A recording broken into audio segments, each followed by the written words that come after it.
വിജയ് പണി തുടങ്ങിയിരിക്കുകയാണ്. ആരംഭിക്കലാമാ എന്ന് പറഞ്ഞുകൊണ്ട് പുള്ളിക്കാരൻ്റെ ആട്ടം തുടങ്ങിയിരിക്കുകയാണ്. അധികാരത്തിൽ കയറിയത് തന്നെ സിസ്റ്റം മൊത്തത്തിലൊന്ന് മാറ്റുവാൻ വേണ്ടിയാണ്. ഇപ്പോൾ ഇതാ പുതിയ ഉത്തരവ് പുറത്തുവിട്ടിരിക്കുകയാണ്. 717 മദ്യവിൽപ്പനശാലകൾ പൂട്ടുവാനാണ് ഉത്തരവ് ഇട്ടിരിക്കുന്നത്.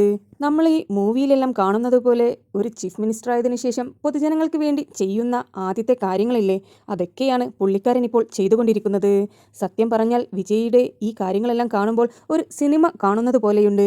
2 ആഴ്ചക്കുള്ളിൽ ഈ 717 മദ്യവിൽപ്പനശാലകൾ പൂട്ടണമെന്നാണ് ഉത്തരവിട്ടിരിക്കുന്നത്. സ്കൂളുകളുടെയും കോളേജുകളുടെയും അടുത്തുള്ളത്, അതുപോലെ പൊതുജനങ്ങൾക്ക് ബുദ്ധിമുട്ടായിട്ടുള്ള 717 മദ്യശാലകളാണ് പൂട്ടാൻ ഉത്തരവിട്ടിരിക്കുന്നത്. വിജയുടെ ഈ പ്രവർത്തനങ്ങൾ കാണുമ്പോൾ നമ്മളൊരു സിനിമ കാണുന്ന പോലെയാണ് തോന്നുന്നത്. പെട്ടെന്ന് ഒരു മുഖ്യമന്ത്രിയാകുന്നു, ഉടൻ തന്നെ ഇതുപോലെയുള്ള വലിയ ഒരു തീരുമാനമെടുക്കുന്നു. സത്യം പറഞ്ഞാൽ വിശ്വസിക്കാൻ പറ്റുന്നില്ല.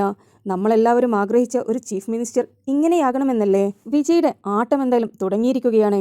ഇനി എന്തൊക്കെ മാറ്റങ്ങളാണ് വരാൻ പോകുന്നത് എന്നുള്ളത് വഴിയെ കണ്ടറിയാം. നമ്മുടെ കേരളത്തിൽ മുഖ്യമന്ത്രി ആരാകണമെന്നുള്ള ചർച്ച നടന്നുകൊണ്ടിരിക്കുകയാണ്.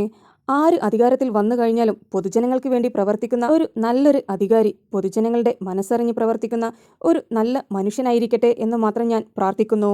നിങ്ങൾക്ക് എൻ്റെ വീഡിയോ ഇഷ്ടപ്പെട്ടിട്ടുണ്ടെങ്കിൽ ഒരു ലൈക്കും ഷെയറും സബ്സ്ക്രൈബും ചെയ്യുവാൻ മറക്കരുത്.